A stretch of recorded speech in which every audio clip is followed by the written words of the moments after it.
Hey everyone, Mr. MC here. This is a guide for round 8 of the Nations Cup again.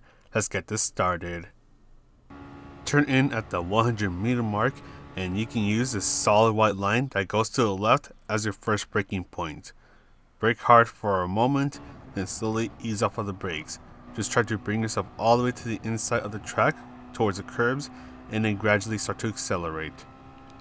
Bring yourself all the way to the right side. Start to turn in just after the 100-meter mark and use a little bit of braking. Make use of those curbs as that will shave off your time. Shortly after you pass this pole that is on the left, you want to brake hard for just a moment and once again just take advantage of this curb as that will help you shave off a bit of your time. Try not to make any contact with the grass on the left. Once you go under the bridge, so when you reach the shadow over here, brake as much as you can for a short moment, then gradually ease off of the brakes.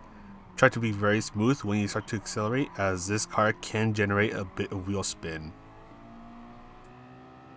Then brake when the curb on the right ends. You'll be braking hard for a very brief moment. Just try to get the car to smoothly go around this hairpin as well. Then turn in at the 50-meter mark, take advantage of the curb, and you can do a very quick lift off of the throttle to help the car rotate a bit more and not hit the wall that is on the right. But that is pretty much it for the lap guide. We'll go ahead and finish this lap and then we'll talk about the strategies.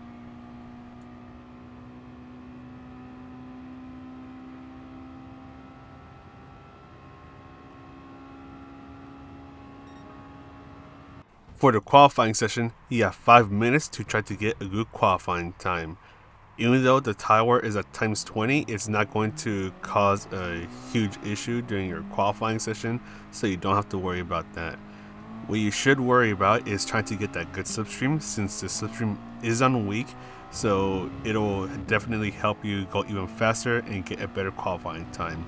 Just make sure that for the millionth time, you try to give yourself and the car ahead of you plenty of space so you don't end up running into them and end up hurting your own qualifying time.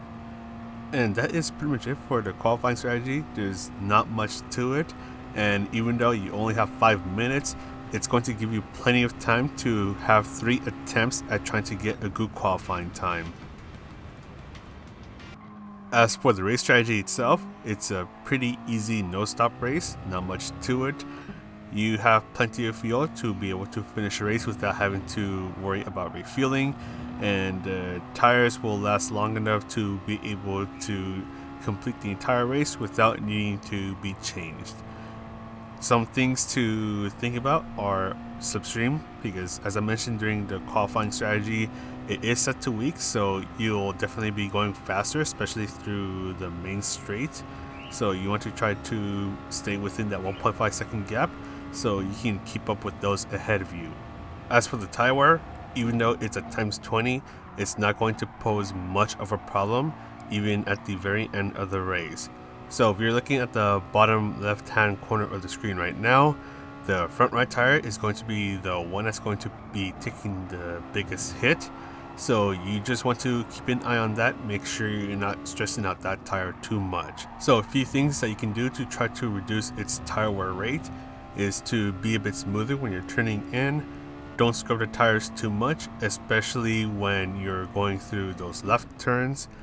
And you can also bring the brake balance towards the back of the car, so +1 or +2 points to the rear of the car, and that should be just enough to make that problem a bit more trivial. But that is pretty much it for this guide. Just once again, easy no-stop race and keep an eye on the front right tire. But that's all from me. I'm going to go ahead and sign off now. So this is Mr. MCA wishing you a good race, and I'll see you in the next video.